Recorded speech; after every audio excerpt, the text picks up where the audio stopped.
Bienvenidos a Ágora, un espacio para aprender de las experiencias de los demás, para acercarnos a las diferencias de los otros y descubrir nuevos territorios conquistados por personas que, a pesar de haber transitado en algún momento de su vida por el desierto, son capaces de ayudarnos a entender mejor el mundo que nos rodea y, cómo no, a disfrutar de la vida y de la cultura, que es lo que os propongo hacer hoy con nuestro invitado.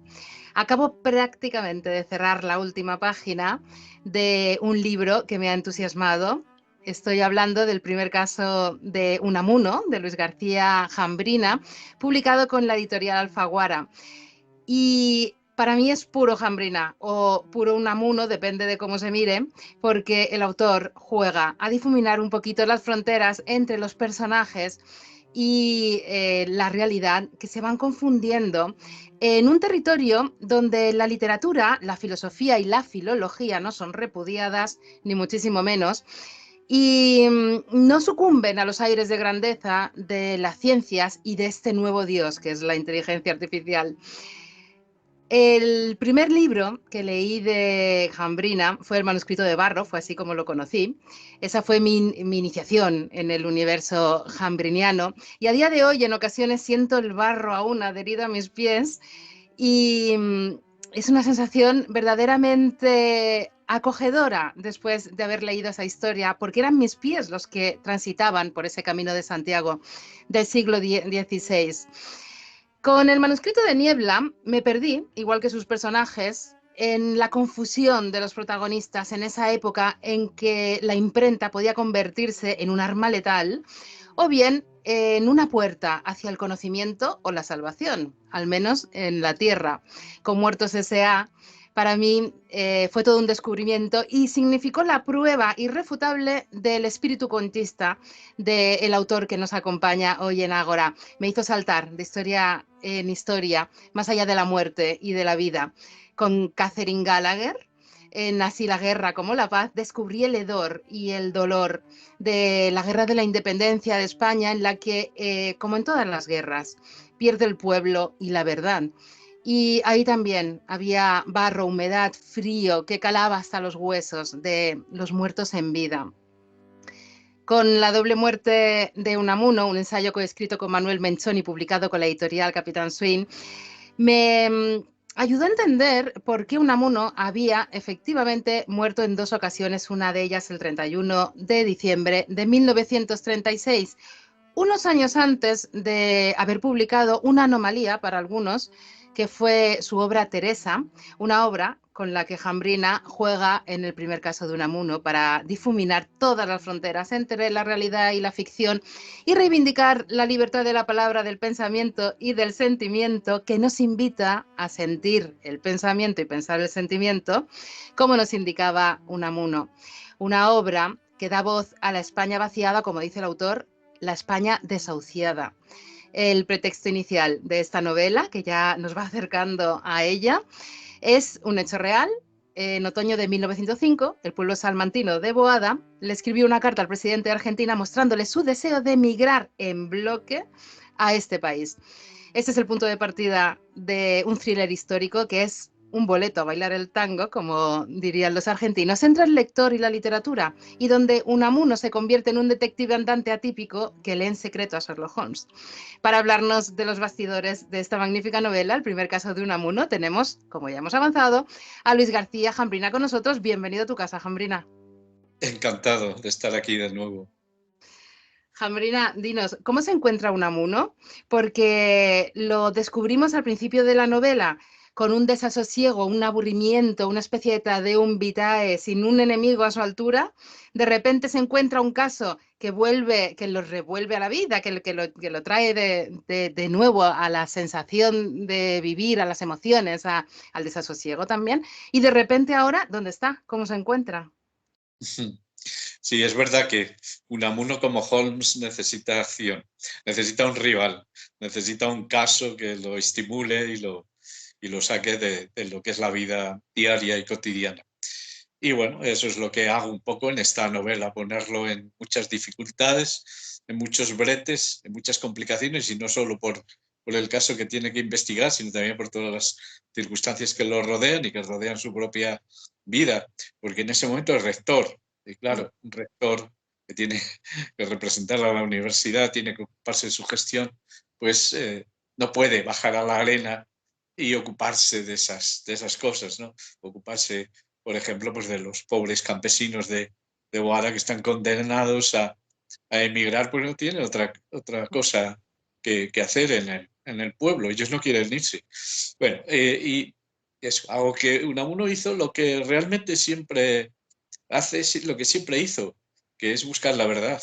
Y en este caso la tiene que buscar y tiene que hacer algo con ella, porque no se trata de buscar la verdad para luego ponerla en un libro, ¿no? La verdad hay que difundirla, hay que mostrarla, hay que defenderla y frente a la mentira. Y eso es un poco lo que hace Unamuno en esta novela. La verdad, antes de la paz, hay que luchar por ella, como bien nos muestras también en esta novela. ¿Y tú cómo te sientes después de haber compartido todo este tiempo estrechamente con este personaje y otros que vamos a ir descubriendo? Bueno, para mí ha sido la novela en la que ya había escrito 11 novelas antes de esta. Como digo, yo creo que necesitaba escribir esas 11 novelas para enfrentarme a esta, a un personaje como Unamuno y unas circunstancias como las suyas, y también una novela en la que yo he puesto mucho de mi vida y de la realidad y de la experiencia, ¿no? Entonces, el proceso de escritura, por un lado, fue muy intenso. Es la novela que menos he tardado en escribir. Estaba muy motivada, estaba muy metido en ese mundo. Tenía una necesidad enorme de escribirla por muchas razones. Me refugié también un poco en en esa novela durante un tiempo. Y bueno, y disfruté mucho. Viví la novela, viví en ella y bueno, y dio como resultado, pues eso, que en 5 meses, y además 5 meses donde yo tengo mucho trabajo académico, pues la novela se terminó. Luego hubo casi otros tantos meses de revisión, de corrección, de afinamiento, etcétera, pero bueno, fueron unos meses muy intensos.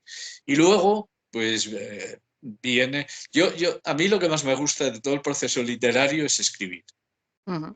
Eh, es inventarme una historia, es meterme en ella, es crear unos personajes.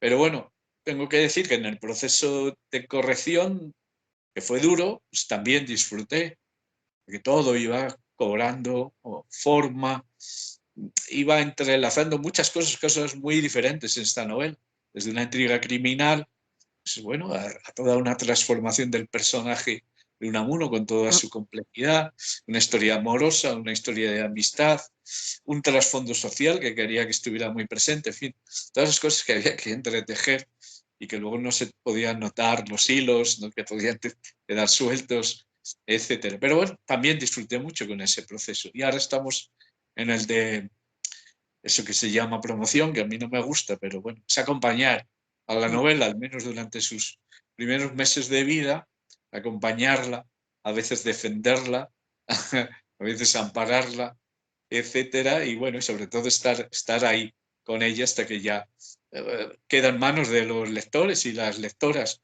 que es lo que mejor le puede pasar a un libro, que lo hagan suyo los lectores y lectoras y yo ya desaparezco del escenario, hago un mutis y voy con con otra novela, ¿no? Pero bueno, en este momento estoy disfrutando también mucho porque, bueno, uno cuando está escribiendo y sobre todo cuando haces una apuesta y corres riesgos, como creo que los he corrido en esta novela, pues nunca, yo no tengo seguridad, yo no sé qué es lo que va a pasar. Es más, creo que puede pasar cualquier cosa, desde Ujú. el silencio absoluto o que sea todo un malentendido, que nadie vea lo que yo veía cuando lo estaba escribiendo, a que de repente veas que sí, que está llegando el personaje, que está gustando. Y eso que Unamuno es un personaje difícil, muy controvertido, tiene muchos detractores, mucha gente que no quiere saber nada de él, que no lo lee, etcétera, por prejuicios de tipo religioso, de tipo político, ideológico, lo que sea.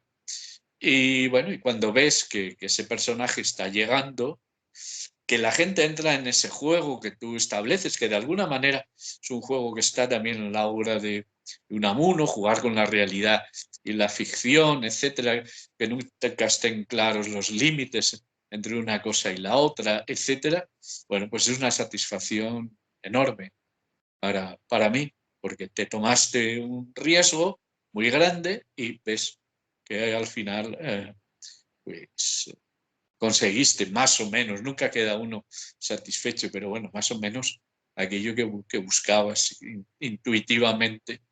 Y bueno, la respuesta está siendo enorme y por parte de todo tipo de personas. Y que a veces te dejan, te conmueven, ¿no? Ayer me escribió una profesora de secundaria jubilada de Barcelona, diciendo que acababa de terminar la novela y que le había encantado y señalándome algunas de las cosas que más la habían conmovido y algunas de ellas tenían que ver con su profesión de profesora ya jubilada, de clásicas. Entonces, bueno, eso de que todo el mundo vea algo en esa novela, que la hace suya, esa novela, porque tiene estos elementos, etcétera, que es la vida, ¿no? Porque estamos en una novela que el personaje es literario, trasfondo es muy literario, histórico, etcétera. Sin embargo, yo creo que es una novela traspasada de vida, ¿no? Por lo tanto, pues una satisfacción enorme también con ello. Y además, pues todavía no ha acabado, todavía estamos empezando este proceso, ¿no?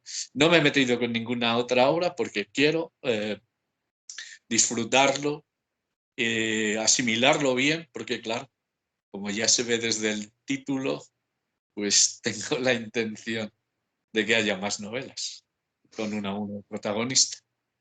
Recoges al principio una cita de T.S. Eliot que dice, si uno puede realmente penetrar en la vida de otra época, está penetrando en la propia vida.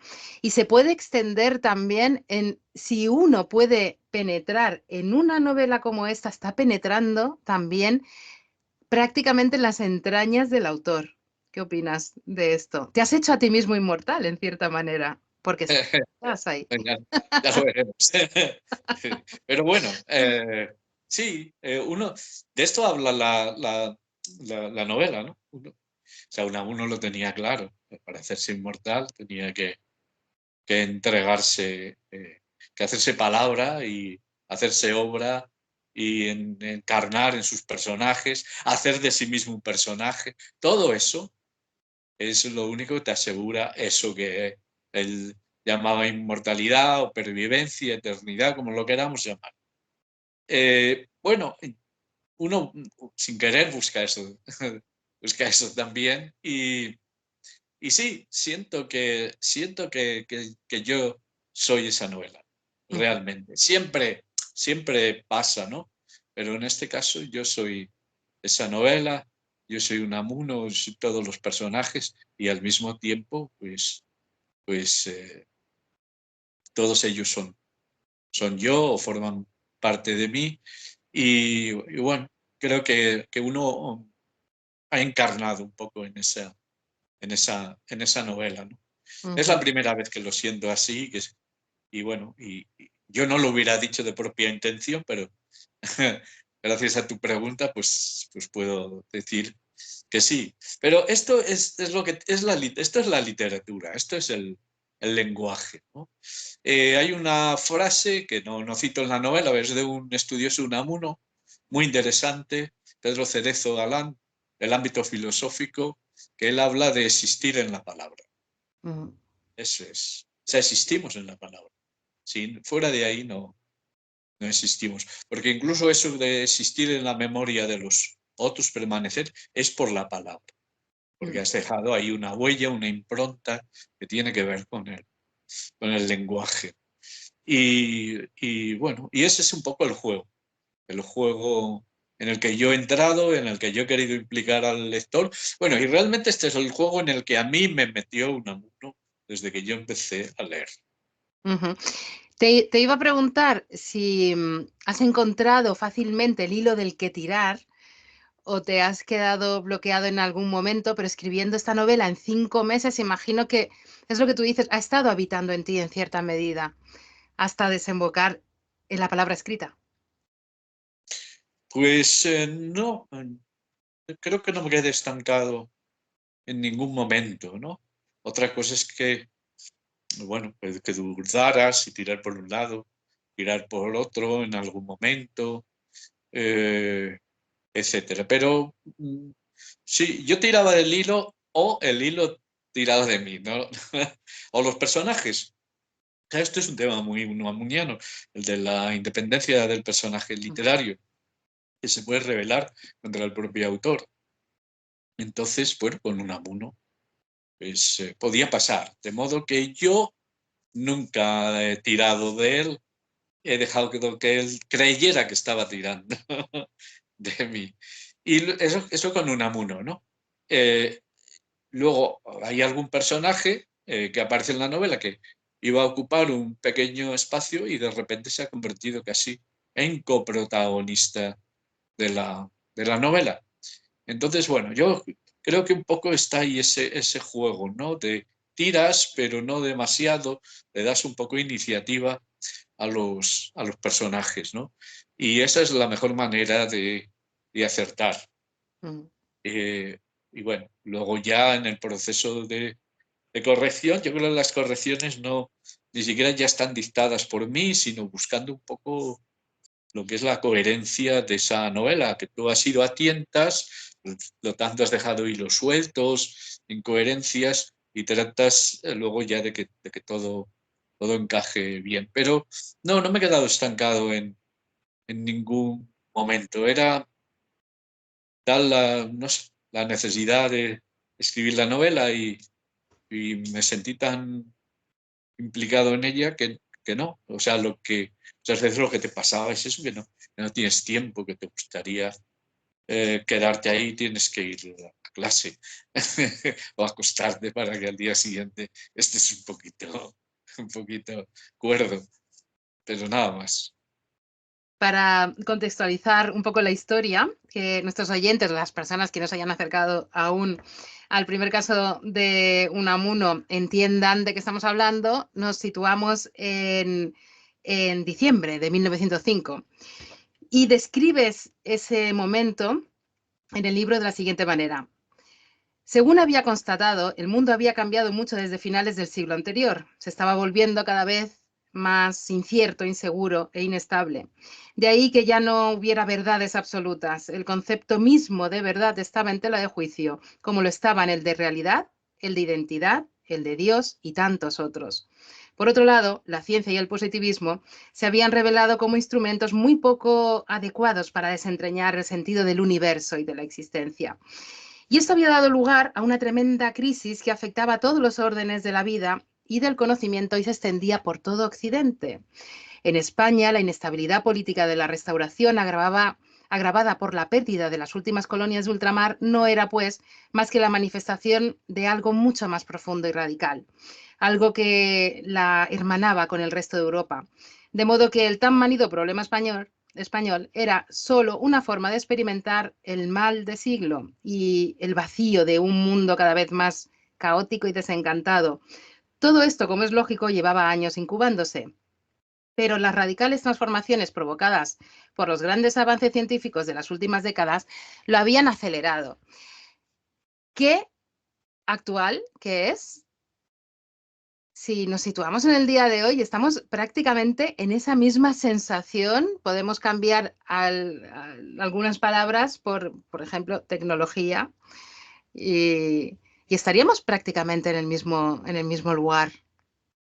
Sí, si no hubieras dicho que era diciembre de 1905, podría pensarse que estás hablando de esta época. Y sí, yo creo que, a ver, yo doy clase aquí en la universidad de literatura del siglo XX, bueno, concretamente de ese periodo que se llama la Edad de Plata, de 1902 o 1898, según quien lo establezca, a la Guerra Civil.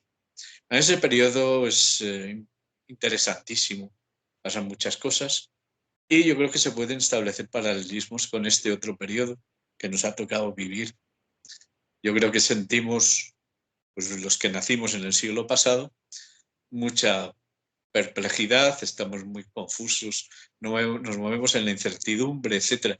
Pues un poco como le pasó a aquellos escritores de la generación de fin de siglo a la que pertenecía Unamuno, porque a mí eso del 98 no me gusta nada, es que no dice nada, pero generación de fin de siglo. Claro, Unamuno había nacido en 1864, como yo he nacido en 1960.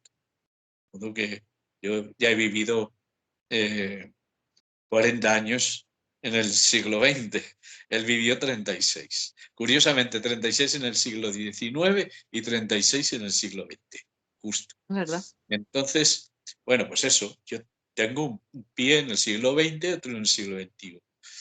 ¿Cómo le pasaba a Unamuno? De modo que era muy importante dibujar, aunque solo fuera en un par de párrafos, ese momento histórico. Primero porque es muy peculiar y al mismo tiempo tiene muchas similitudes con el nuestro.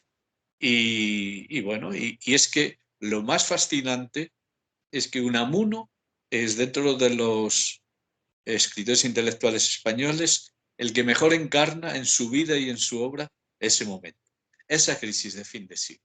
O sea, Ujú. es un paradigma. Él tuvo su crisis, 1897, o sea, a finales del siglo XIX, él vivió de una manera personal esa crisis y va a acabar totalmente transformado de ser un hombre del siglo XIX a un hombre del siglo XX, con todo lo que eso significa. Y un poco eso, de una manera un poquito más concentrada y ceñido a la trama de la novela, he querido mostrarlo en la novela.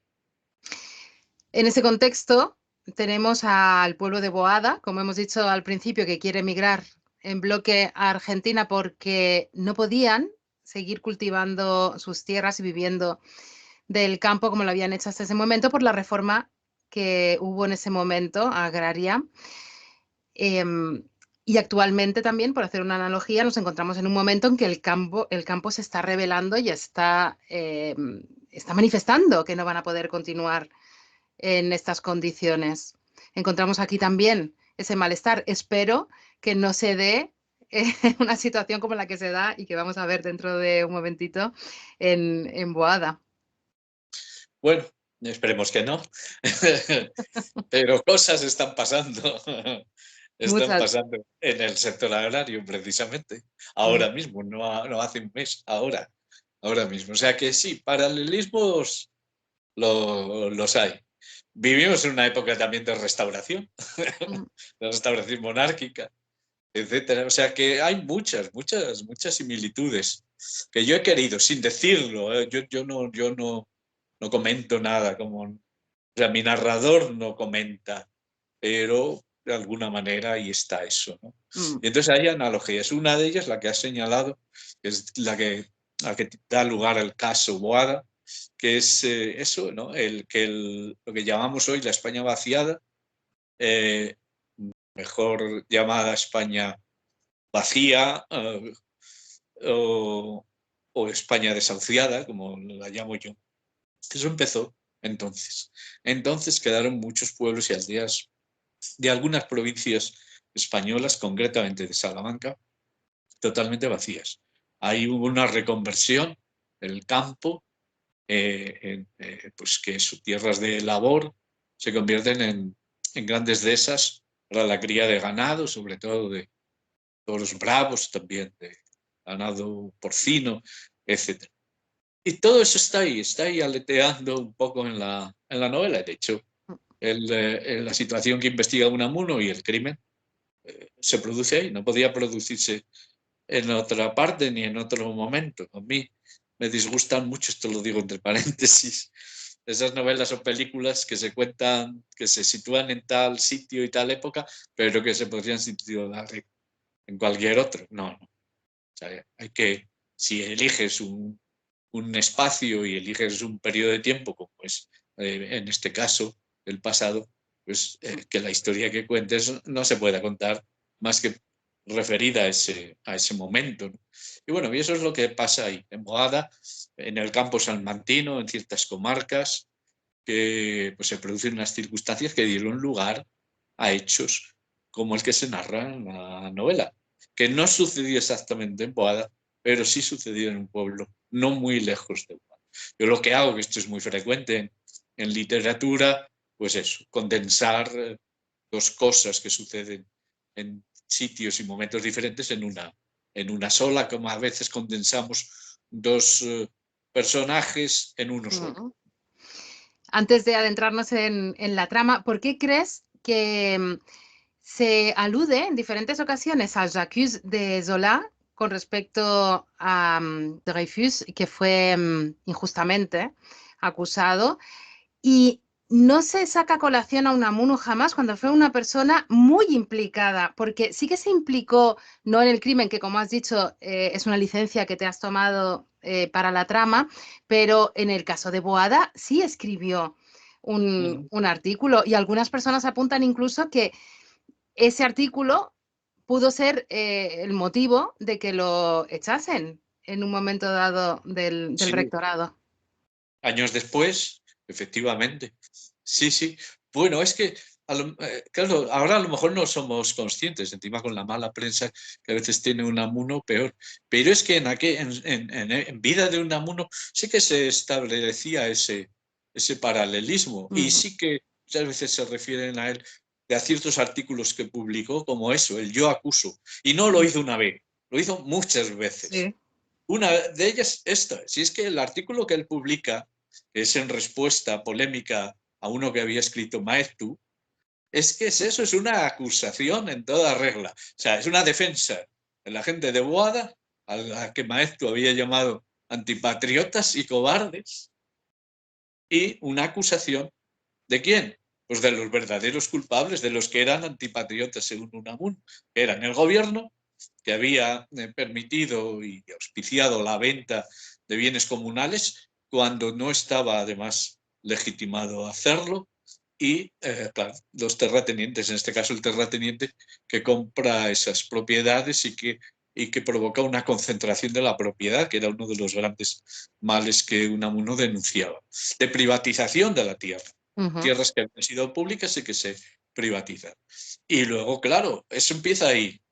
Pero luego, ahora celebramos el centenario del destierro, que fue por ese yo acuso permanente a el rey, al que implica en el desastre de la guerra de Marruecos, por supuesto contra el primo de Rivera y el directorio militar.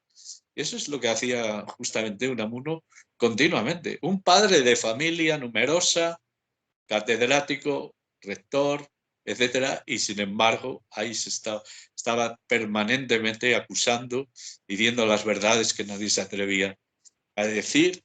Además, eso como colaboraba en muchos medios, tenía mucho predicamento, pues lo podía hacer y lo hizo.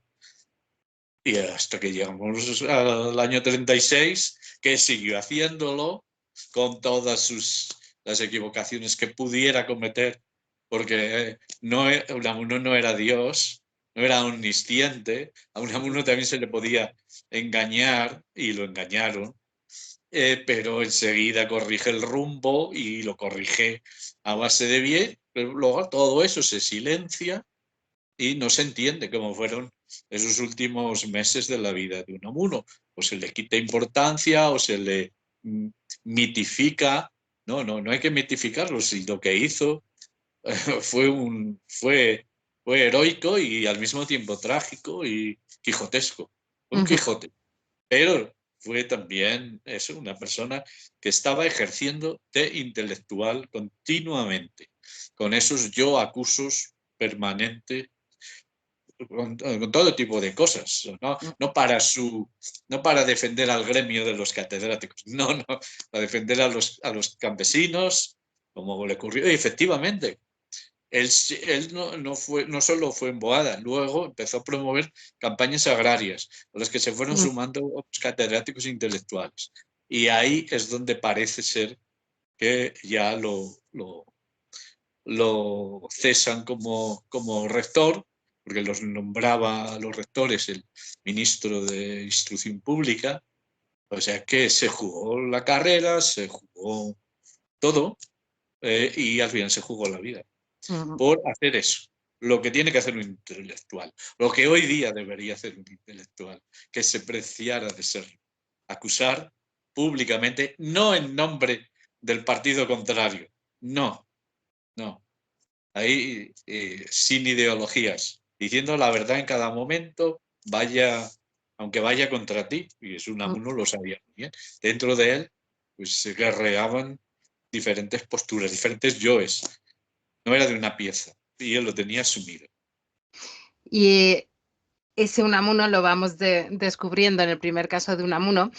En la trama aparece, todo comienza, no vamos a desvelar ningún detalle que no se pueda desvelar, así que las personas que no hayáis leído el libro, no os preocupéis, aquí no vamos a hacer lo que se llama ahora spoiler, pero al principio se encuentra un cadáver debajo de una encina de Enrique Maldonado, que es el terrateniente que se ha quedado con las tierras de Boada. Y el árbol lo llaman árbol malhadado. Y yo he encontrado un árbol malhadado, que yo no sé si te lo has inventado o te has fijado en ese árbol que está en Vizcaya, que se llama el árbol malato de Lujando o árbol malhadado. También lo llaman enfermo, gafe o leproso. Y es muy curioso porque, fíjate, dice, se encontraba en el camino de Vizcaya hacia Burgos. Acabó secándose y colocaron una inscripción como recordatorio, y ahora vas a ver por qué, porque venía muy bien para la historia. Porque según recoge el Fuero Viejo de Vizcaya, los hidalgos estaban obligados a seguir sin sueldo a su señor feudal hasta ese árbol, pero no más allá. Por lo tanto, se convierte así en una frontera de servilismo, ¿no? Bueno, o de servidumbre. Tienes que acompañar al señor feudal hasta aquí, a partir de ese árbol ya no tienes por qué hacerlo sin sueldo. Bueno, fantástico. No soy consciente de haber oído hablar de ese árbol. Me gusta porque tiene mucha carga simbólica. Ese límite, efectivamente, de ese árbol en la novela estaba a las afueras del pueblo, camino de la finca del propietario, ¿no? Del terrateniente. O sea, estaba justamente ahí en ese límite, ¿no? El pueblo era de los boadenses y luego estaba lo otro. Y ahí es donde está.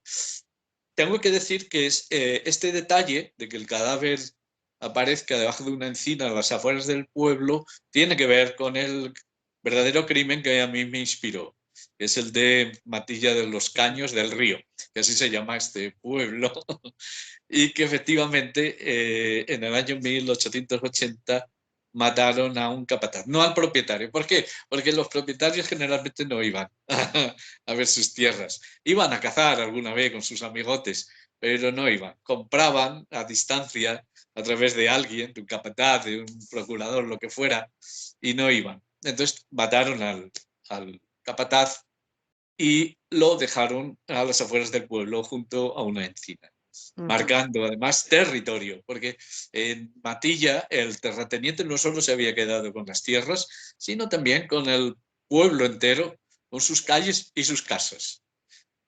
Lo único que reclamaban los vecinos eran los huertos que ellos mismos habían plantado y habían creado detrás de las casas. Pero vale, te quedas con todo, las calles, los pueblos, las tierras, pero los huertos son nuestros. Y ahí se inició el conflicto y por eso acabaron matando al capataz, porque el dueño no se bajaba de la burra. Se mandó un procurador para que defendiera sus intereses. Ni siquiera les quiso dejarlos. Entonces de ahí saqué este detalle, lo trasplanté, nunca mejor dicho, por un árbol. Pero claro, y encima, lo que estás contando, encima en el País Vasco, de donde viene nuestro querido Don Miguel, y algo que tiene que ver eso con la tierra, el árbol, todo casa, me parece maravilloso. Es la magia de la literatura que sobrevuela un libro, siempre una creación, sin que seáis conscientes muchas veces de lo que estáis escribiendo, llega a vosotros de alguna manera y ahí Sí. está. En ese momento empieza una investigación una vez que otro personaje, que vamos a profundizar un poquito en él más adelante, Manuel Rivera, llega y le pide una colaboración o la colaboración a Unamuno. Ellos empiezan su investigación con el quid prodest de los magistrados romanos, preguntando a quién beneficia. Y a partir de esa pregunta empieza todo ese ejercicio socrático de preguntarse. Unamuno no deja de preguntarse y de preguntarse de manera constante, de emitir hipótesis y seguir preguntándose hasta llegar a las respuestas. Quizá todos deberíamos adoptar esa posición ante los medios de comunicación o todo tipo de información que puede llegar a nuestras manos. Sí, sí, sí. Hay que hacerse preguntas continuamente y hay que ponerlo todo en tela de juicio. Esa es otra.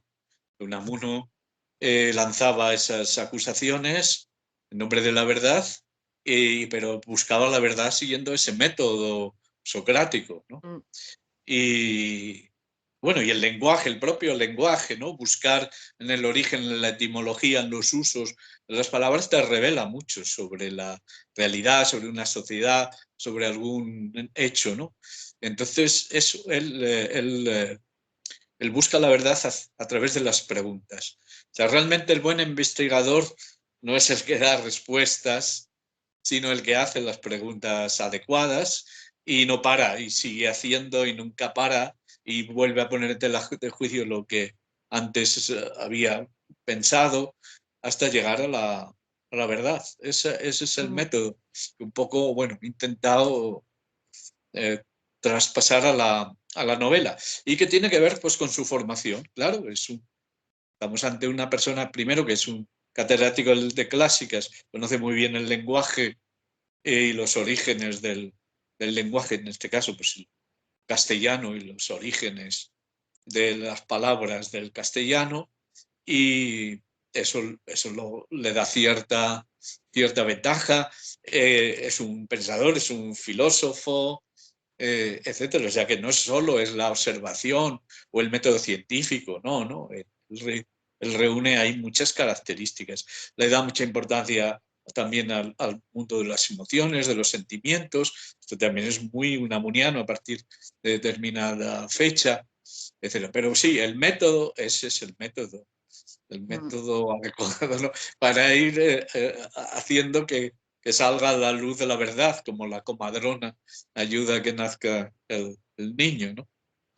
También hay algo que me ha gustado mucho, es cómo nos va sumergiendo en el erotismo de las palabras, que estaba tan presente en Unamuno. Vamos a ver su lado más erótico de diferentes maneras, tanto de manera carnal como de manera filológica, y en un momento dado, cuando se encuentra con un alfarero, dice la frase: ojalá yo fuera capaz de moldear las palabras con esa maestría. Y me ha parecido tan bonito entre eso y la imagen de Ghost. hacer el amor con las palabras. Claro, sí, es que se queda fascinado ante ese alfarero que con sus manos, su tacto, pues acaricia el barro, que en eso consiste la alfarería, la acaricia y le da forma, ¿no? Y eso es, sí, eso tiene una carga erótica, además de que es el barro, ¿no? Claro que cuando entra en la alfarería, dice que él siempre, dice la novela que siempre pensaba en el Génesis, ¿no? O sea, en el mundo antes de nacer, ¿no? Y todo eso, ¿no? Y la creación del ser humano a partir del barro, en fin, toda una serie de elementos. Pero efectivamente, sí, esa carga erótica y, bueno, y esa sensualidad a la hora de trabajar el barro, a la hora de, pues la quiere aplicar también al lenguaje, y es lo que hace él, porque él trata las palabras, eso, con toda su materia, ¿no? Son algo muy, muy físico, ¿no? No solo es una cosa de significados, ¿no? La palabra pues tiene eso, una parte muy, muy material, y bueno, y él lo ve, él lo visualiza en esa escena de la alfarería. Esa es preciosa. Luego hay otra escena con las palabras también muy interesantes, con un personaje que me ha gustado mucho. Es menor, pero está muy presente a lo largo de la novela, que es el padre Arintero. Y el anagrama que sale, bueno, hay varios anagramas que salen completos, con 8 letras de Arintero, que no sé si también, si lo tenías previsto o no, y son muy interesantes porque fíjate: orientar, anterior, ternario, compuesto por 3 elementos, para quien no sepa qué quiere decir, e iteraron, repitieron. Y en las conversaciones, aunque pinceladas aparecen en el libro como pinceladas, hay una profundidad y una espiritualidad que es maravillosa. Y una de las frases es: las palabras pueden ser sanadoras si se saben usar. Bueno, pues no había... A ver, Arintero me suena muy bien. Y sí, enseguida se ve algo de eso, se vislumbra. Pero es que el padre Arintero es un personaje real. Ah, no me digas. Ese señor existió. Era el dominico con el que él tenía conversaciones. Bueno, yo lo sabía de verlo en los libros, pero es que cuando yo estaba escribiendo la novela, fui al convento de los dominicos, de aquí de Salamanca, de San Esteban. Fuimos a rodar un documental sobre Nebrija, por cierto, se estrena hoy No me digas. en televisión española. Entonces ahí estaba el prior del convento y el prior no me miraba con muy buenos ojos, porque no sé qué le habrían contado de mis novelas, que sobre la primera, que se sitúa ahí en el convento y que hay un fraile, el que muere al principio de la novela, El que luego manuscrito se de va piedra. descubriendo una serie de cosas, ¿no? Que no agradaban, se ve que no le agradaban al prior. Y entonces me dijo la directora del documental: ahí está el prior, no te quiero decir nada, pero hablaba con mucha reticencia de ti. Y en una pausa de esto, del rodaje, me voy a hablar con él. Y no hablé de eso, ni de mis novelas anteriores, no. Lo abordé diciendo: este claustro, estábamos en el claustro de los aljibes. Tiene 3 claustros el convento. Aquí es donde Unamuno se asomaba al pozo y gritaba yo, y Ay, le respondía al eco. Es una anécdota que se da por real, ¿no? Y ahí le entré. Y entonces, claro, resulta que le hablo, bueno, sé que venía y que sobre todo hablaba con uno de los padres del convento. Y resulta que este señor, el prior de ahora, era el biógrafo del padre Arintero. qué casualidad. Había escrito una biografía del padre Arintero. Y entonces dije: pues qué bien y tal, porque quiero meterlo en la novela que estoy escribiendo y tal, por favor, páseme la biografía.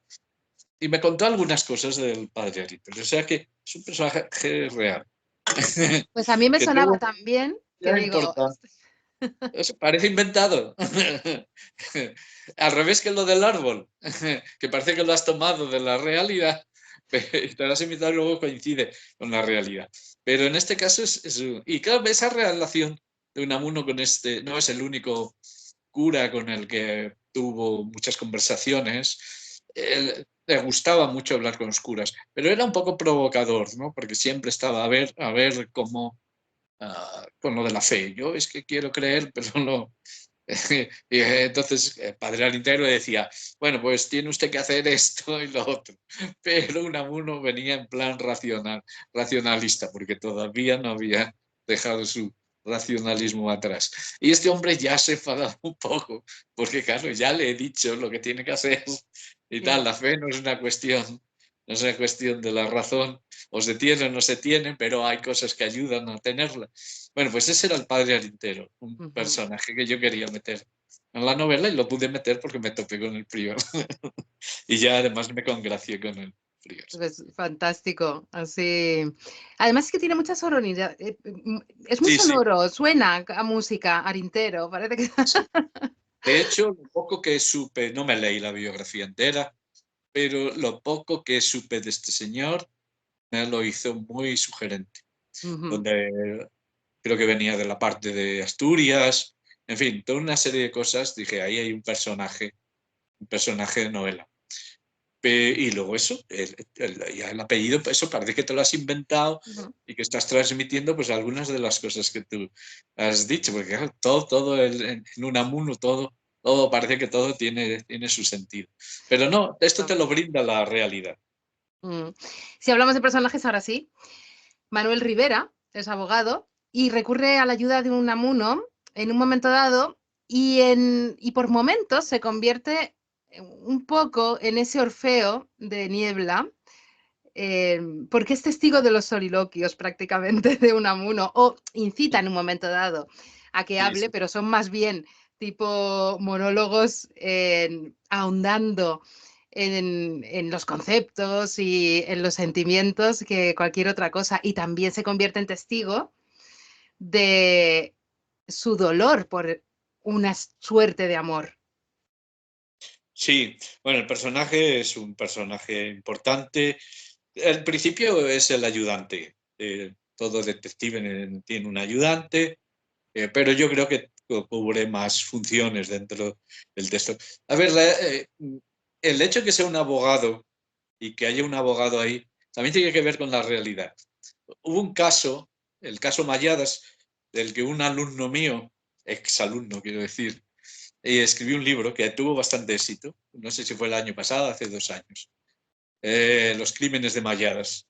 Y entonces hay un momento, no es una novela, él lo contó, hizo una investigación, él lo contó pues eso como una especie de reportaje, etc. Y hay un momento que habla del abogado de unos jornaleros que le escribe a Unamuno y le manda un informe sobre el caso para que Unamuno se sume a una campaña en apoyo de esos jornaleros.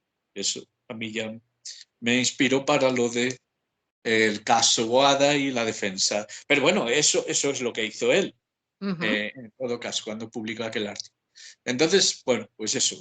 Quise que fuera un abogado, da la perspectiva así más legal de las cosas, etcétera. Es algo más joven, más ingenuo también, etcétera. Entonces, es ese personaje que se complementa, que es contrario, discuten, etcétera, y luego se acaban haciendo muy amigos, ¿no? Y formando una pareja, pues como las grandes parejas de la historia de la literatura, y fundamentalmente dos, son Don Quijote y Sancho, y Holmes y Watson. Uh -huh. Yo he querido fundir Uh -huh. los cuatro y, bueno, y dar lugar a esta pareja porque estaba todo justificado. O sea, Unamuno es Don Quijote, siempre se identificó con él y es contemporáneo de Holmes y Y probablemente lo lee en secreto. conocía sus aventuras, ¿no? Entonces, bueno, pues un personaje, eso, importante. Se llama Manuel por Manuel Menchón. Te lo iba a Es, preguntar, te lo iba a preguntar. estuvo ahí un poco en el principio de este proyecto, en el sentido de que yo lo consulté con él y él me animó mucho. Habíamos escrito el libro aquel. Y bueno, y Rivera es por el rector de la universidad, porque fue el que nos puso en contacto a Manuel y a mí en su día para que escribiéramos ese libro. En realidad el rector se llama Rivero, y aquí he optado por la forma Rivera. Pero bueno, estos elementos, siempre trato de que todo tenga una conexión con la realidad, y cuando no la tiene resulta que aparece, luego me entero de que como el árbol aquel la tiene. Entonces eso, un personaje que yo en las próximas novelas quiero que sea recurrente, que aparezca siempre, porque bueno, da esa otra perspectiva, ¿no? Más legalista, mientras que Unamuno no era así, tomaba las decisiones que cada momento requería. Unamuno era un hereje, pero lo de hereje, y así lo llamaron, no era solo en la cuestión religiosa, era un hereje en todo. Pero el origen de la palabra hereje, que él la tenía muy presente, hereje era el que elige libremente. Y eso es a lo que deberíamos aspirar todos, a elegir libremente, no por lo que nos digan o porque pertenecemos a tal partido, a tal asociación. Elegirle, el que elige, el que se atreve. ¿Sabes qué? Es un atrevimiento, porque Mm. si eliges libremente te estás saliendo del, eh, del corral, del recinto, ¿no? Y bueno, y te estás saliendo a la intemperie. Y Unamuno siempre fue eso, una persona Mm. independiente, un hereje. Mientras que el otro, pues, le frena un poco y le dice, bueno, es que estas cosas no se pueden hacer, o lo que sea, sí. Mm. Y juegan al ajedrez, bueno, juegan, Unamuno juega con Manuel al ajedrez, pero juega con él. jugando al ajedrez Sí, también, y le deja un poquito de espacio, como tú has podido hacer con Unamuno, para que crea que domina una partida antes de darle la última estocada. Es muy interesante esa transición de ese juego hacia otro. Tampoco vamos a hablar mucho de eso, porque como eh, está muy ligada a la evolución del personaje, vamos a dejarlo para que los lectores lo vayan descubriendo poco a poco, porque es muy bonito ver cómo evoluciona Unamuno. Si hablamos de personajes, tenemos que hablar de un tercero que compone esta especie de triángulo que se llama Teresa. ¿Quién es Teresa? bueno, Teresa es ese personaje al que aludía un poquito antes, ¿no? Iba a tener una pequeña presencia en algún momento de la novela, pero que empezó a conquistar terreno y presencia y se convierte pues en una de las coprotagonistas, ¿no? Es un personaje además que muchos lectores y lectoras ya me han dicho que les ha gustado mucho. Pero bueno, nació un poquito, pues eso, por, no por casualidad, ¿no? Pero que creció mucho desde el proyecto inicial. Bueno, como siempre, Teresa está inspirada en dos cosas. Una fuente literaria, que es un libro de Unamuno que se titula Teresa, un libro que casi nadie ha leído ni conoce, incluidos mis propios colegas, e incluido yo hace unos años. Un libro que ha quedado ahí, como un libro maldito de Unamuno, ¿no? Y bueno, pues yo quería jugar con él porque eso, Teresa es el nombre de este personaje, de esta joven anarquista catalana. Y luego Teresa también se nutre de la realidad, no solo de la literatura. O sea, en cuanto al libro de Unamuno, yo imagino que Unamuno, años después de publicar ese libro, que lo publica en el año 24, hace 100 años, pues había tenido, pues se había enamorado de alguien, de una tal Teresa, había renunciado a ese amor pasional, por ser fiel a su mujer, que representa el amor costumbre, que es el que defendía Unamuno. Pero claro, ese sentimiento tan grande, porque Unamuno era muy apasionado, pues tiene que reconducirlo, sublimarlo de alguna manera y lo hace a través de la literatura. El padre Arintero, por cierto, es el que se lo recomienda, que empiece a escribir poemas. Entonces, ¿Verdad? bueno, ahí imagino que hay una historia real, que puede que la haya, ¿eh? Puede que la haya, no lo sabemos, hay poca gente que se ha ocupado de este libro, se, han, se ha especulado. Pero bueno, y luego la parte real pues tiene que ver con mi propia vida, experiencia. Yo cuando empiezo a escribir esta novela estaba envuelto en una ruptura amorosa que me dejó bastante tocado y me trastocó bastante la vida. Y de hecho un poco la novela, pues me meto en ella, porque yo nada más acabar de escribir la anterior, aquí así en la Guerra como en La Paz, la mando a la editorial y me pongo a Sí. hacer el proyecto de esta, a diseñar esta y a escribir. No dejo pasar un tiempo, como suele ser habitual en mí y en casi todo el mundo. Y bueno, pues al final un poco acabo metiendo mi propia historia dentro de la novela. Quiero decir que este personaje de Teresa está inspirado en una Teresa real que aparece en la dedicatoria o en una de las dedicatorias del libro.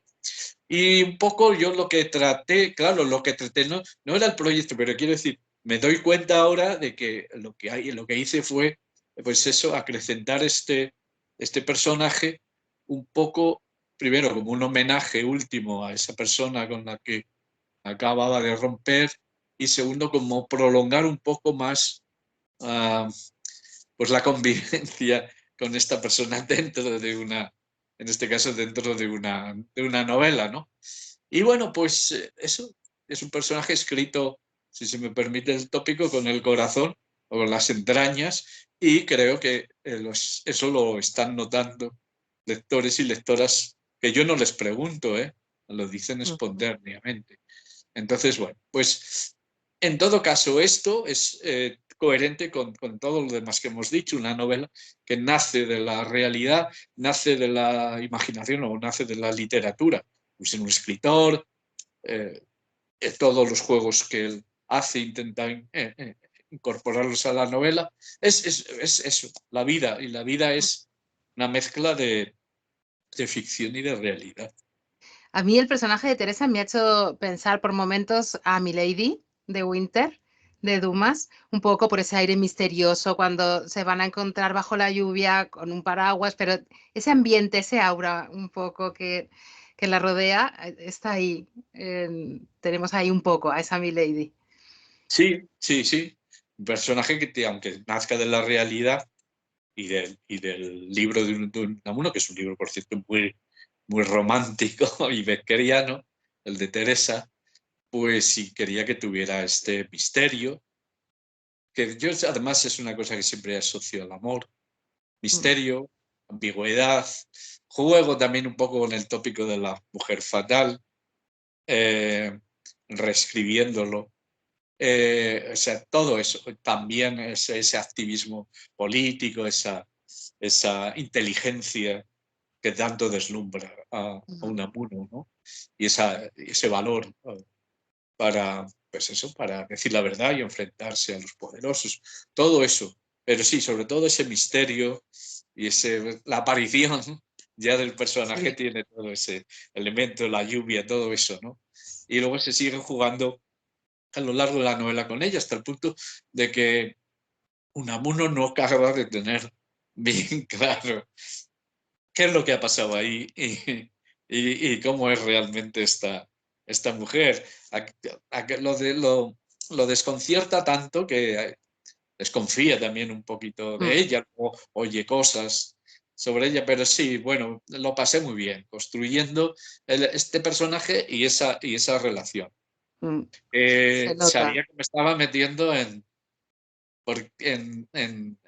terreno peligroso, porque, bueno, pues la fama de Unamuno, de monógamo, él presumía de ello, de fidelidad a Doña Concha, eh, su defensa del amor-costumbre frente al amor-pasión, todo eso. Pero eso no quita para que él sintiera, y todo lo que sintió Unamuno lo sintió realmente de una manera apasionada. Por eso tuvo que convertirlo en poesía, si no hubiera Ujú. sucumbido a esa relación. Teresa es lectora también de Unamuno y en un café la descubre leyendo Pedagogía Positiva, que es un libro, bueno, el libro de Unamuno, Amor y Pedagogía, Oliver. que critica justamente la pedagogía, el positivismo en pedagogía del siglo XIX. Sí, Que también estaría muy de actualidad con la época que nos ha tocado vivir. Si cambiamos el positivismo un poco por el furor tecnológico, podríamos encontrar un paralelismo. Así que es una lectura que recomendamos también a nuestros oyentes, ¿no? sí, Ya que sí. estamos, vamos a... No lo había pensado, pero efectivamente, claro, Mm, claro. Sí, sí, bueno, el positivismo científico del 19 va ligado también a las mm, tecnologías de ese momento, ¿no? Y efectivamente, ahora un poco la cosa va por ahí, ponerlo todo en manos de las tecnologías, la inteligencia artificial, lo que diga la inteligencia artificial, igual que el personaje de la novela Amor y Pedagogía, que mm, se regía por eso. No hacía las cosas de manera espontánea, por amor, sino siempre con criterios supuestamente científicos. mm. Por eso, Sí. intenta educar a su hijo de acuerdo con esos criterios. Sí, sí. Mm, Pero es que ese es un libro que muestra precisamente un poco ese momento de transición entre el 19 y el 20, de esa crisis, y ahora estamos en un momento, como dijimos al principio, muy parecido. mm. Sí, sí. Absolutamente. Por otro lado, Teresa es anarquista y dice del anarquismo algo así como que lo considera una obra de arte, como una obra de arte. Y resulta que en la Sí, historia hay un anarquista que la pinta sí, para sí. cerrar el círculo. Bueno, el cuadro tiene su historia, tampoco la vamos a desvelar. Y la pinta como una suerte de maja de Goya vestida con bastante escote y con un libro entre las manos. Sin embargo, no recuerdo si ese libro está explicado o se explicita qué libro es. No lo recuerdo en este momento y no sé si tú pensaste en un No, libro. Creo que no, que se no, la ve no. leyendo, pero que no. Y jugaba un poco con esas imágenes que a mí me encantan, ¿no? Y toda una iconografía de mujeres leyendo, ¿no? Mm. Sobre todo de esa época, del 19, principios del 20. Y quería jugar. No quería especificar porque además, claro, el cuadro lo hace este anarquista, ¿no? Sí. Pero eso que decías, lo del activismo político como obra de arte, es una cosa que yo lo asocio a cierto anarquismo, porque dentro del anarquismo muchas posturas, ¿no? Algunas terribles. Pero yo que me considero, ya no voy a decir anarquista, pero sí filoanarquista, o que tengo debilidad por el anarquismo, y lo mamé de una persona que es de la que mamé también mi afición a Unamuno, que es Agustín Ujú. García Calvo, que vivía bastante tiempo en Zamora cuando yo o sea, soy adolescente y todo eso. Entonces, lo que quiero decir, te quería decir también que eso del activismo político como forma de arte también de alguna manera está tomada de la Teresa real, de ese referente real de Teresa, ¿no? Bueno, quería jugar un poquito con esta idea que me parece también un poco de eso, de comienzos del 20, ¿no? Pues eso, la política como una actividad que no tiene nada que ver con lo que ahora, la política ahora es el juego de los partidos políticos. La política, Comparar la política al arte es sublimarla en claro, cierta medida. Nada, desde luego, desde mi punto de vista, nada que ver con lo que estamos viendo, lamentablemente para todos, actualmente. y el activismo político es una forma de arte, Mm. tal y como y eso lo asocio mucho al anarquismo. Y luego además eso, que Unamuno, que había sido anarquista en su juventud, antes de ser socialista, siempre mantuvo ese pozo Ujú. anarquista, siempre. A veces le da un adjetivo, anarquista conservador, pero siempre mantuvo ese pozo anarquista y lo vemos en su comportamiento, o sea que me, me encantaba también un poco esa confrontación, ¿no? Entre este anarquismo como forma de arte Mm. y bueno, y el anarquismo de Unamuno, que trata de ser más sosegado y tal, uniéndolo un poco a ese carácter liberal que él tenía, liberal en el sentido del siglo XIX, no del sentido que tiene ahora. Ujú. Adentrémonos un poquito más en el pensamiento de Unamuno, que ya nos invita a la portada, que no le he enseñado antes, pero bueno, tenemos una suerte de dibujo, de busto de Unamuno mirando hacia un lado y nos invita a adentrarnos por una calle oscura en busca del misterio. Y de qué hay en su cabeza también, porque a pesar de que este libro es un libro de aventuras, porque estamos hablando, no os asustéis, estamos hablando de filosofía, de lingüística, de abstracciones y de movimientos políticos, de reivindicaciones, pero también es un libro de aventuras, sobre todo el hilo Sí, sí. conductor es más que thriller, aunque hay un misterio y hay crímenes, eh, porque va a haber otros muertos, pero hay aventuras. Es un libro que se disfruta muchísimo y que se lee maravillosamente bien, además, si nos queremos quedar en la aventura. Y si queremos profundizar, tenemos para sacar, como yo digo, por eso digo que es puro Jambrina, estratos y estratos de conocimiento de entre líneas. Y bueno, adentrándonos un poco en el pensamiento de Unamuno, que lea Kierkegaard. Kierkegaard fue un hombre que abandonó a su amor por un amor más allá del amor carnal, que era su entrega a Dios. El primer caso de Unamuno tenemos esas pinceladas preexistencialistas, de todo esto estamos hablando, de Kierkegaard, y la importancia del ser humano individual, el ser humano de carne y hueso, que está abocado a la angustia existencial porque no puede entender su finitud. Y en cambio aspira a ser inmortal. De ahí todo ese juego de convertirse o convertir a las personas en inmortales a través de los personajes o a sí mismo en un personaje, como diría Unamuno, para poder ser inmortal. Y con la obligación en todos nosotros de buscar la libertad. Y para buscar la libertad hay que estar continuamente en movimiento. Ujú. Es lo que hacía además físicamente también Unamuno. Sí, exacto. Sí, sí, porque la libertad, eso no es una conquista para siempre, hay que estar todos los días. La libertad no es una postura cómoda de confort, es estar, la independencia, es la libertad de elegir, y eso no está al alcance de cualquiera que nos lo proponga. Todos podemos proponérnoslo, sería un gran reto, una gran lucha, daría sentido a nuestra vida, pero la mayoría, reconozcámoslo, no quiere.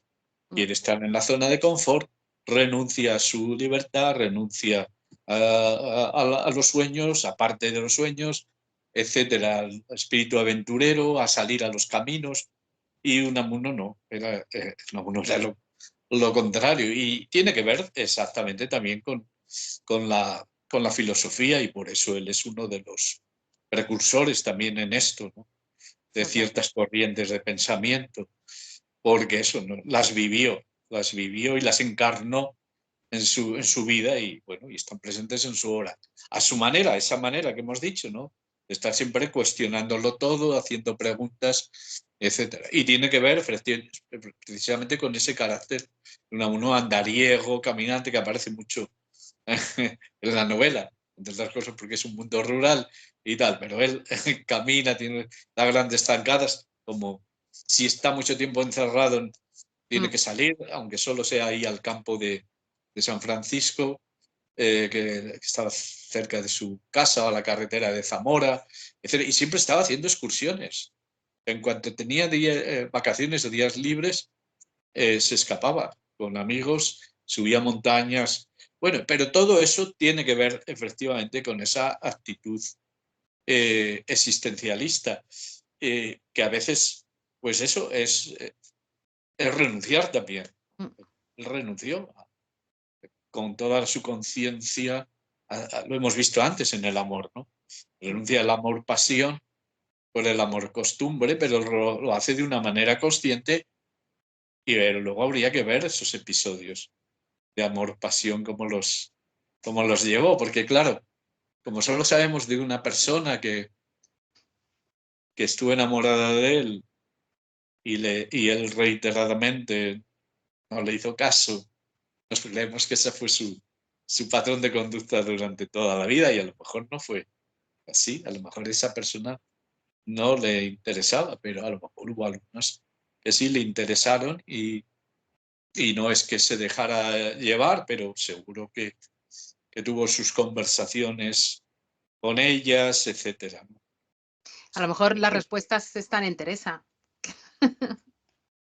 Sí, yo creo que ese libro que ha quedado ahí abandonado, y yo creo que ahí hay muchas claves, no solo del amor, de cómo entendía la poesía, la creación literaria, ahí está eso que decíamos antes, ¿no? La vía de la inmortalidad, de permanecer, de existir a través de la palabra, etcétera. O sea, en ese libro creo que hay muchas claves de todo. Algunos las han atisbado, algunos, muy poquitos, de los miles de estudiosos de Unamuno.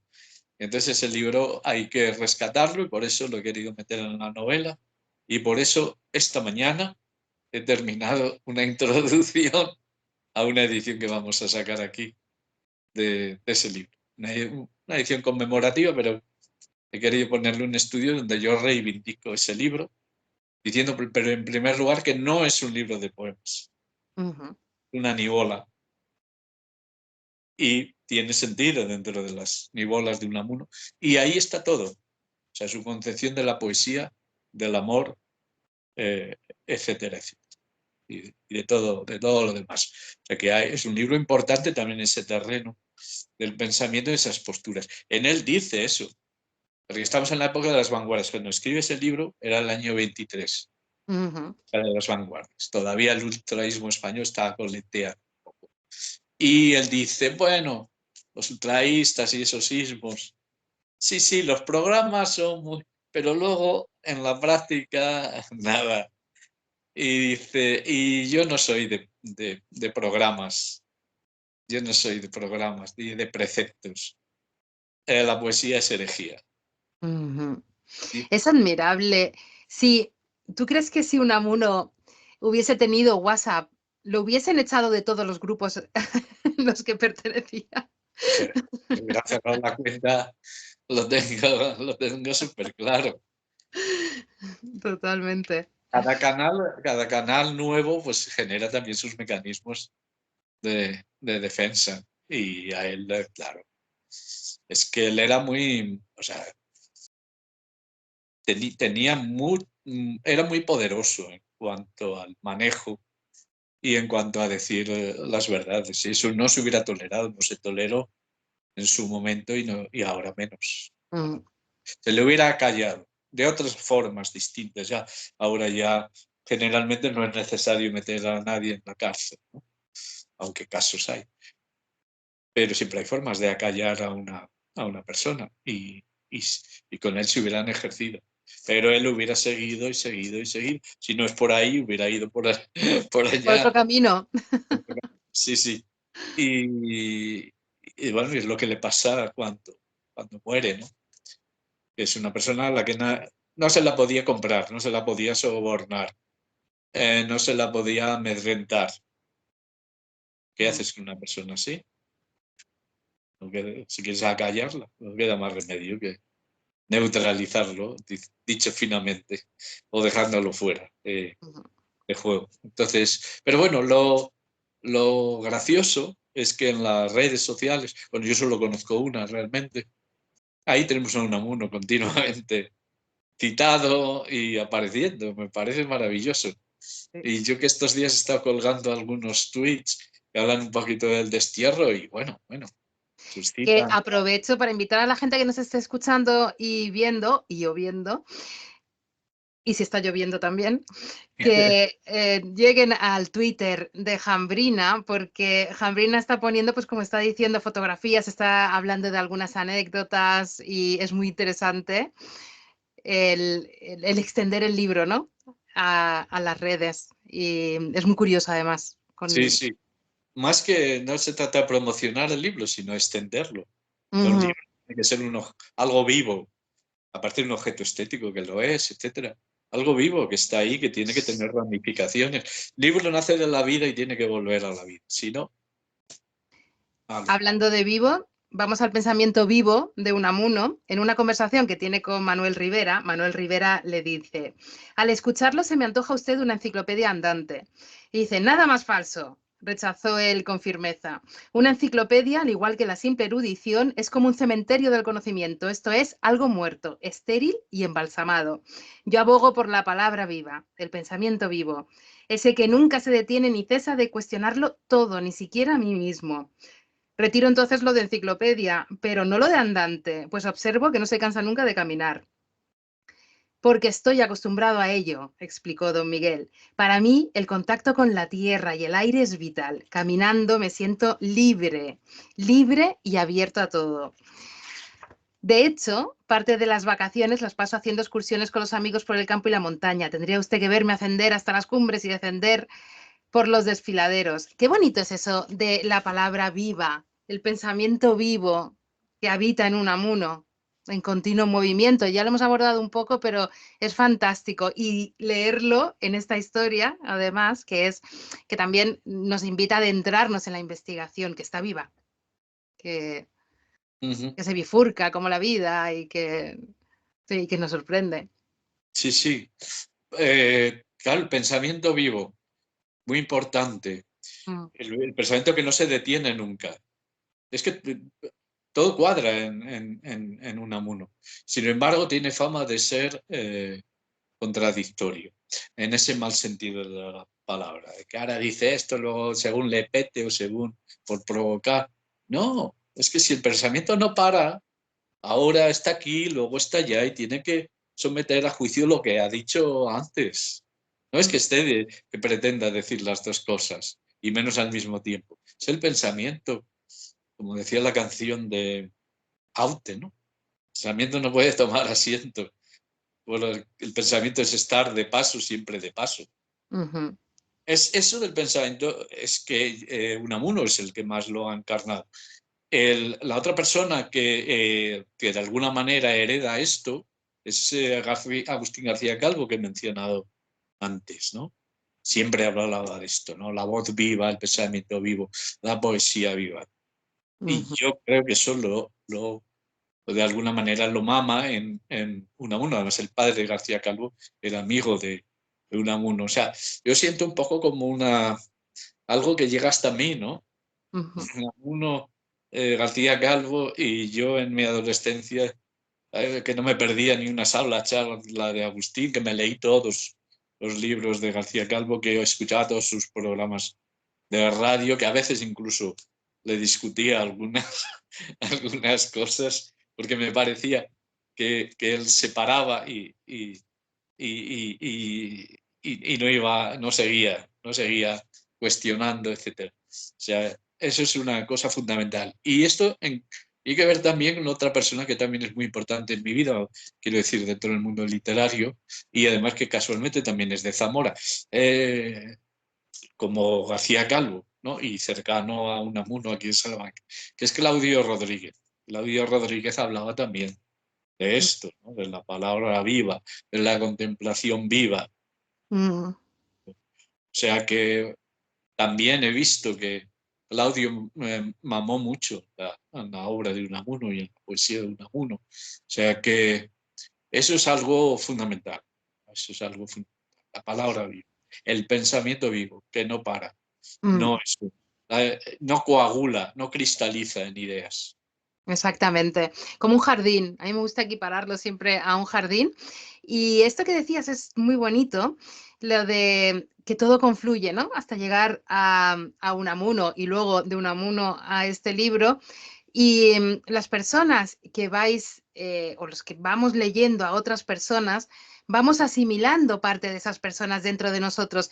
Y esto a mí me gusta llamarlo también revolución de las letras, que creo que es más necesaria que nunca actualmente. Así que debemos tener una actitud revolucionaria y utilizar todo el poder de la palabra y de las letras para intentar cultivar nuestro jardín y que otras personas, un poco a lo Voltaire, que ya sabes que a mí me gusta mucho, que siempre lo saco cada vez que hablo contigo, pero que me parece eso, el cultiva tu jardín.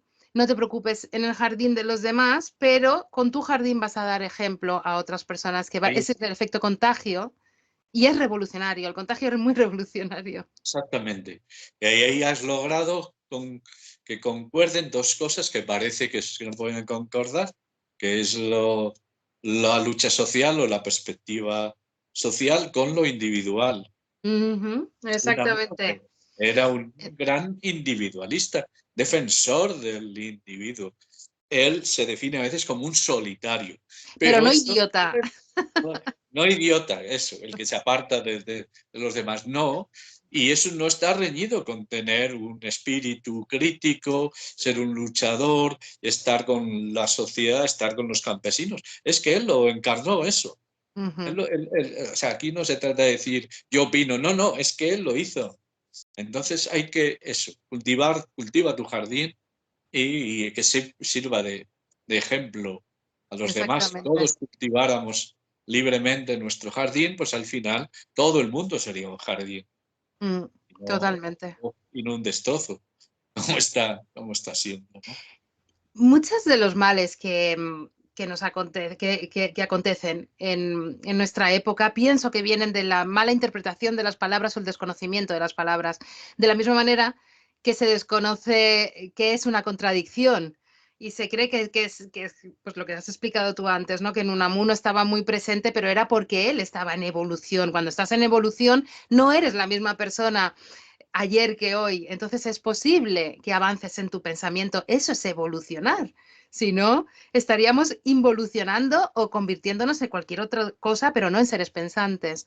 Y lo que digo es el poco amor y la poca importancia que se le da a la comunicación, más allá de intentar masificar a las personas para manipularlas. Pero más allá de eso, es vacuo, no hay nada. Sí, sí, claro, la comunicación eh, en la sociedad, en el mundo que vivimos, es el arte de mentir. El arte de comunicar es el arte de mentir, de imponer un relato, etcétera, etcétera. Y esto es justamente lo contrario de lo que aquí estamos comentando de lo que Totalmente. nos ofrece Unamuno. Y que dices, si ya no solo, es que Unamuno además es el gran defensor de la multiplicidad, de que dentro de cada Ujú. uno de nosotros y nosotras hay muchos yoes.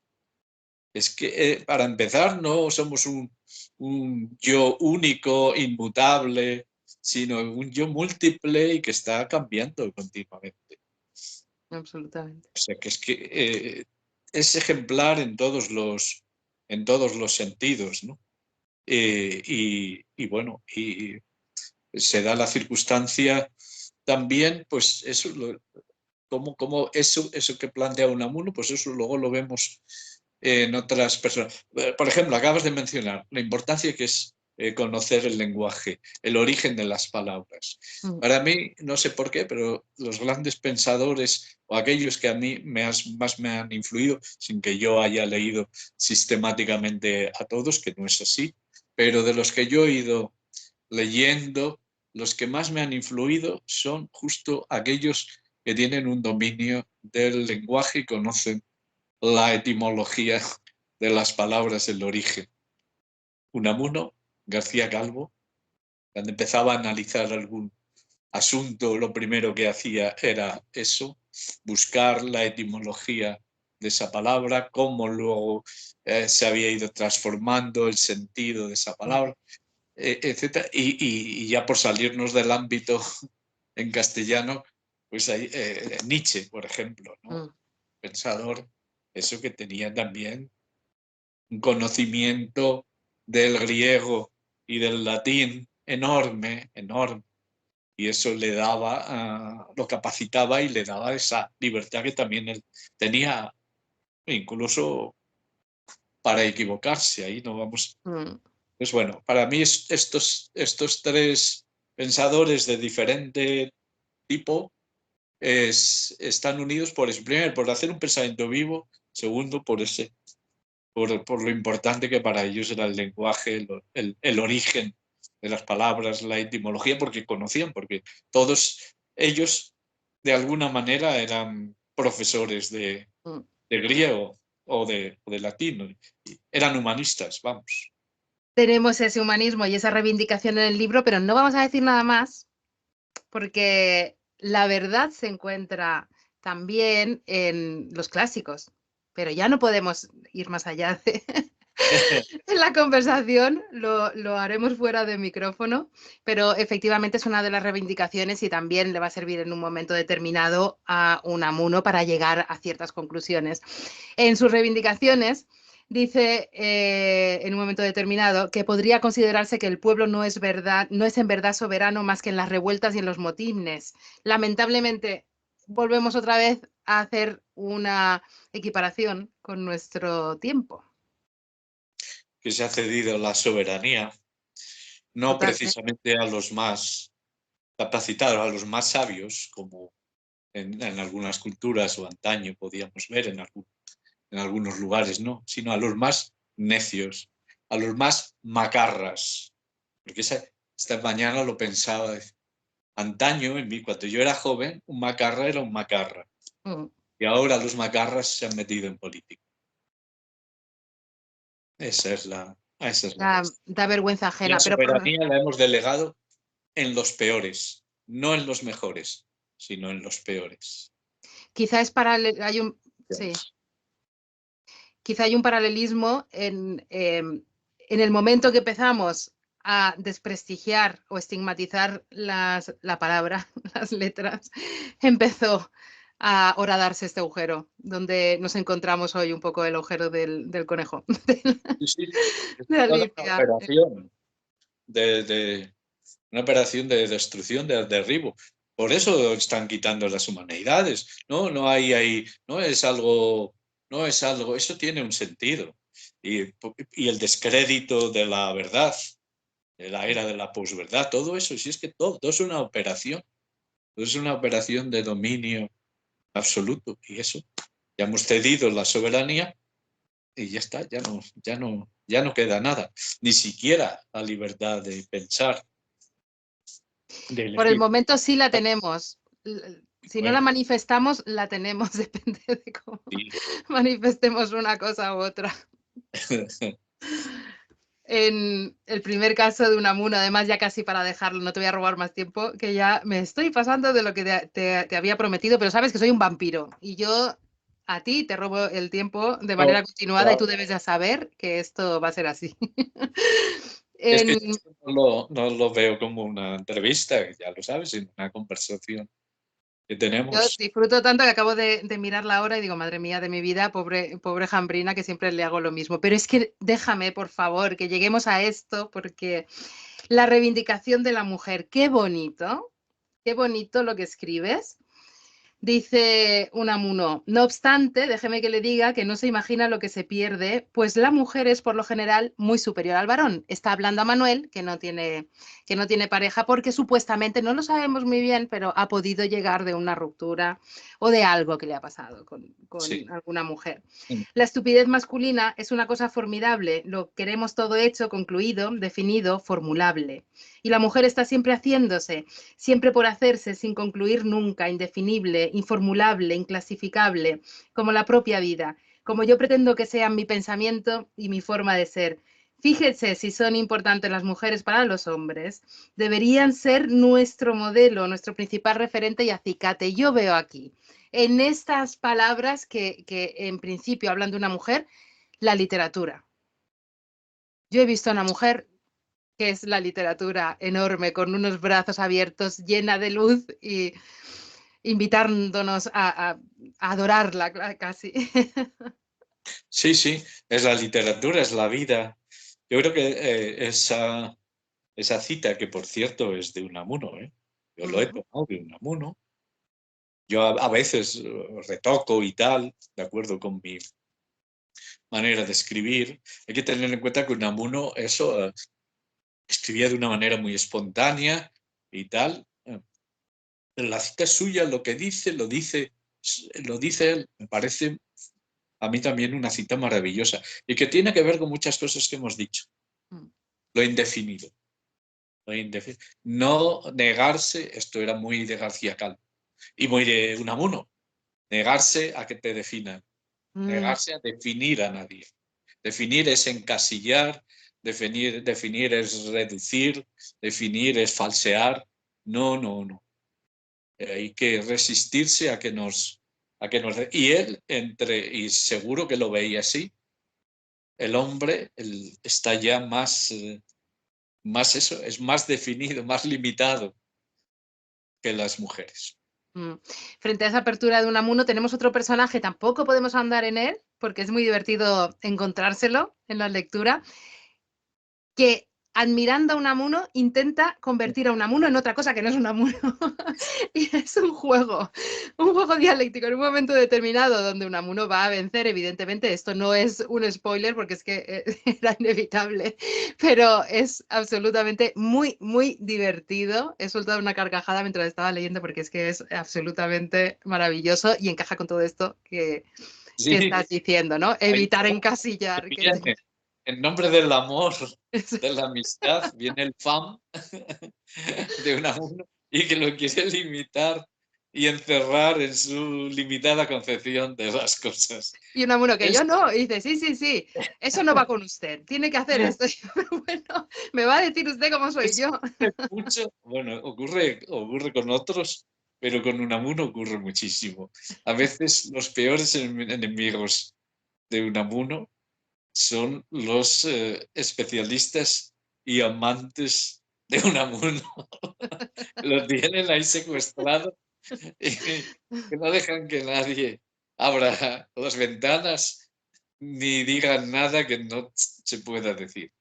Entonces eso lo escribí también lo escribí con el corazón porque era una situación. Y claro, a Unamuno venirle con eso, a Se decirle pone cómo como... tiene que actuar, cómo tiene que, pues, bueno, pues eso, de nuevo es la vida que entra Oh, en la novela y, y, para mí lo más importante es al final que todo fluya y que todo case. mm. A meter ahí de repente una cosa y porque se te ocurre y es una ocurrencia, sino que todo aparezca en su debido tiempo Es decir, que a veces suscitas la risa, a veces suscitas, bueno, pues la, Pero por eso, la novela para mí es eso, es mm, el género más libre, el género más libre que hay y donde cabe todo.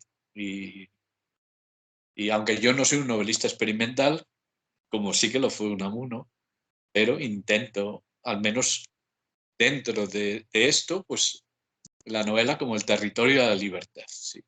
el romance ciego que hay, ahora que hablas de novela experimental, lo has escrito tú, ¿no? A ver, yo cuando no encuentro algo, lo tengo que inventar. A ver, no, me topé con 4 versos, creo que eran 4, que los cita un historiador que dice que él estuvo investigando sobre el crimen este de Matilla de los Caños, pero que yo transfiero a Boada, dice que estuvo investigando y tal. Y este historiador pues habla de que se entrevistó con gente y cita había una coplilla por ahí, tal, tal, y da 4 versos, puntos suspensivos. Y yo, ¡guau! ¿Pero dónde está esto? Busco en Google, busco tal. Quedo con él en Barcelona, porque vive en Barcelona. Está jubilado y vive allí. Y quedo con él en donde quedé contigo, en Sí. la librería Está Finestras. Quedo con él y le pregunto, oye, ¿esta copla copiaste? No, yo oí esos versos. ¿Y dónde puedo? ¿Quién te la dijo? ¿Dónde puedo yo? No di con ella. Entonces la completé yo. Pues está muy bonita. En ese momento oyes la cancioncilla, dices, madre mía, esto ya es... No. A ver, el historiador no puede. El historiador no puede. Tiene esto y se acabó. mm, No puede extralimitar. Y se extralimitan mucho. Mucho, sí, mucho. Pero yo, si no lo encuentro, pues tengo que inventármelo. Pero claro, intento hacerlo razonablemente bien. Y como me gustan tanto, además, esos géneros de poesía, sí, es con los que yo empecé. Mi abuelo recitaba muchos romances de, del romancero de Zamora, del cerco de Zamora, y, y también cosas que tienen que ver con la religión o con la pasión y tal. ajá. Entonces, bueno, pues tengo ahí un poquito ese oído y eso, y lo hice, y sí y claro, además adaptándolo a la trama que yo estaba haciendo. mm. Si hubiera encontrado el poema entero, a lo mejor no hubiera cuadrado. Pues me ha Hubiera gustado cuadrado. mucho porque le da mucha vida a ese Claro, momento, eh, es como avivar al pueblo, esa voz del pueblo, esa transmisión avivar, oral. avivar Totalmente, formas vivas de la literatura, que a mí siempre exacto, a mí la poesía popular siempre me ha encantado, siempre. totalmente. Entonces, Poesía popular, igual que meto un fragmento de un artículo de periódico mm, o un poema de los que escribe Unamuno para Teresa, pues eso también me parecía, o sea, es que no lo podía dejar pasar, digo, no, tengo 3 o 4 versos, tengo que completarlo esto. absolutamente. El saber popular o la voz del pueblo y también va acompañado de traqueteos del tren, que es otro gran tema actual. Lamentablemente, Unamuno, el pobre, si tiene que coger los trenes actuales, me parece que no hubiese llegado a la conclusión del caso en su vida. Qué pena, con lo que a mí me gusta, viajar Es que, en tren. es que aquellos trenes ya no están. O sea, el tren que iba a Portugal o el tren que Ya. iba a la Fregeneda ya no existen. Las estaciones están criando maleza. Es que eso es lo tremendo. Mm. Que haya menos vías, menos trayectos ahora que antes. Ahora nos han camelado con el AVE, que está muy bien, pero no. Lo que yo digo, un tren decente para todo el mundo. Ni aves ni trenes como los que hay ahora. Pero bueno, mira tú lo que es la cosa. Unamuno era un defensor del tren, pero el que era un rabioso defensor del tren era Agustín García Calvo. Tiene un libro de poemas que se titula Del tren. Así. Viajaba en tren, pues no tenía coche como yo. Viajaba mucho en tren, escribía y componía sus poemas con ese traqueteo del tren. Igual que Unamuno, los escribía caminando, los escribía con el ritmo ese del tren. Fíjate, Mm. todo eso y todo, al final todo cuadra. Pero Todo cuadra. nos lo están quitando todo, todo nos lo están quitando. Las humanidades, la enseñanza de la lengua y la literatura, los trenes como Dios manda, todo nos lo están arrebatando en nombre de eso que llaman progreso. El otro día estaba hablando con un escritor y tiene toda la razón, que dice, necesito leer buena literatura porque tengo la sensación de que estoy yendo hacia atrás en el estilo porque estoy dejándome a lo mejor contaminar por una literatura quizá más comercial, que es necesaria, que tampoco es una crítica a la literatura comercial, pero eh, esa inmediatez de hacer un churro y venderlo rápidamente y ponerte a hacer otro y no cuidar las palabras, el estilo, la sintaxis, revisar, habitar en las palabras. Eh, y efectivamente tiene razón y yo lo ponía enseguida, pues pensé en Twitter. Twitter, que es una red que solo nos deja poner 140 caracteres, donde intenté mantener un mínimo debate sobre la enseñanza, el conocimiento, impartir una asignatura exclusiva para el espíritu crítico, que yo soy partidaria de eso, yo creo que debería existir para tomar conciencia de él. Y algunos profesores pues, me decían que no, que eso ya iba implícito en la dinámica del aprendizaje de las clases y todo esto. Es imposible. No puedes razonar, ni reflexionar, ni argumentar de ninguna manera con 140 caracteres, aunque puedas responder por debajo, luego es imposible seguir el hilo. Y habituándonos a utilizar ese tipo de herramientas que nos cortan el mensaje cada X caracteres, nos está habituando a no pensar, a no poder argumentar claramente algo, simplemente enviar un mensaje sí, no, o esperar una reacción de la otra persona. Es totalmente incompatible con el pensamiento. Desde luego. Y si encima, porque bueno, nosotros que ya hemos leído mucho, pues bueno, aunque nos metamos en eso, pues no, no nos va a hacer demasiado daño, vamos a decirlo así. Pero claro, si tú sumas todo, Mm. quitar humanidades, descuidar la enseñanza en general, nada de lengua y literatura, o muy poquito, y de filosofía reducirlo a lo que es la historia de la filosofía, enseñar nombres, conceptos, etcétera. Y a tantas y tantas cosas, pues claro, al final estás creando un terreno muy abonado para que fructifique todo lo que tiene que ver con las redes sociales. Entonces, efectivamente, ¿qué clase de pensamiento puede salir de ahí? Ninguno. Es justamente el antipensamiento. Exacto. Esa es la verdad. Y lo que hay ahora es la antieducación. Y, pero es un proyecto deliberado. Uh-huh. Proyecto deliberado. Y desgraciadamente no precisamente o no solo de eso que llaman la derecha. Aquí están todos metidos en el mismo. Los unos y los otros. Están todos en el Las mismo saco. siguientes ya esas ideologías. Para Tampoco. combatir todo eso, el primer caso de Unamuno, vamos a dejarlo aquí. Te voy a dejar descansar, respirar, porque tienes una semana, estás teniendo, no dejas de viajar, de aparecer absolutamente por todas partes. Me encanta verte por todas partes. Ya te lo dije, no he leído ni he escuchado ni una de las entrevistas. Ahora ya sí que lo haré, porque yo tengo mi máxima de no escuchar nada antes de entrevistar a alguien.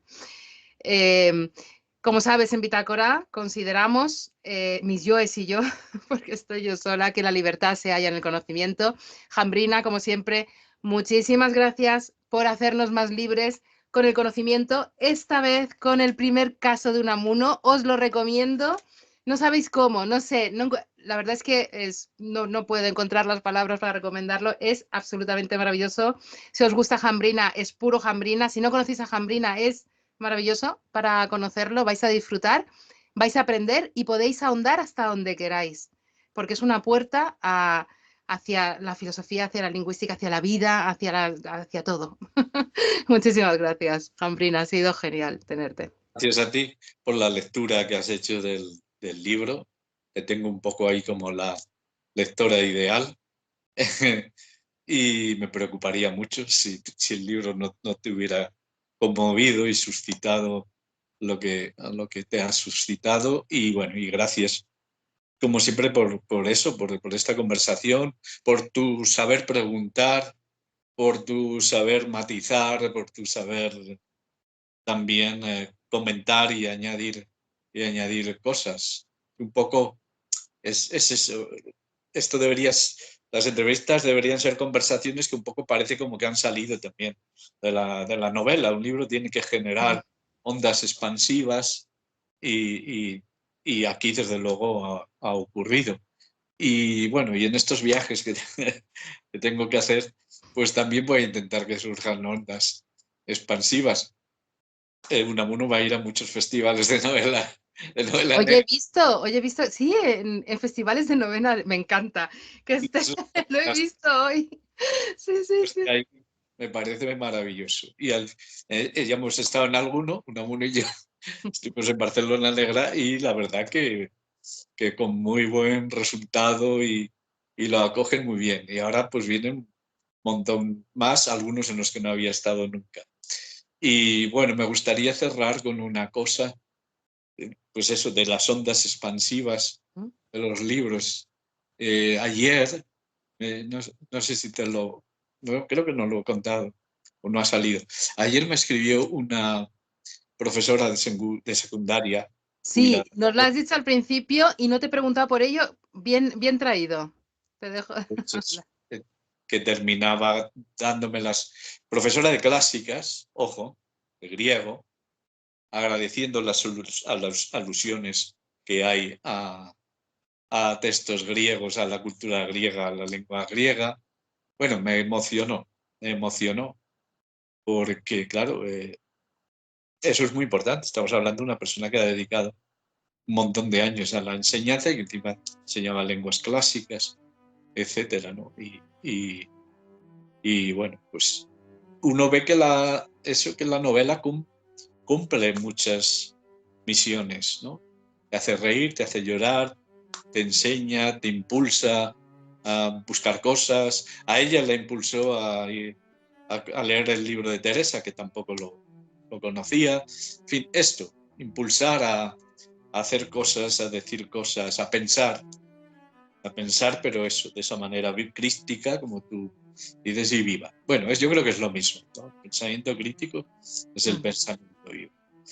El pensamiento no crítico o acrítico es el pensamiento muerto. Y lo que sobra es pensamiento muerto. Así es, pues nos quedamos con tus palabras, me has dejado sin palabras. Así que muchísimas gracias de nuevo, un placer y hasta la próxima, que ya sabes que aquí ya has firmado un pacto con el diablo. Cada X tiempo te tienes que aparecer.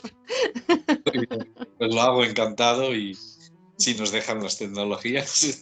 Sí, eso también. Bueno, si no, pues ya iré yo a verte con un Son aparatito. hostiles. A veces me son hostiles. Pero nada, ha sido un placer. Gracias a ti. Muchas gracias. Chao.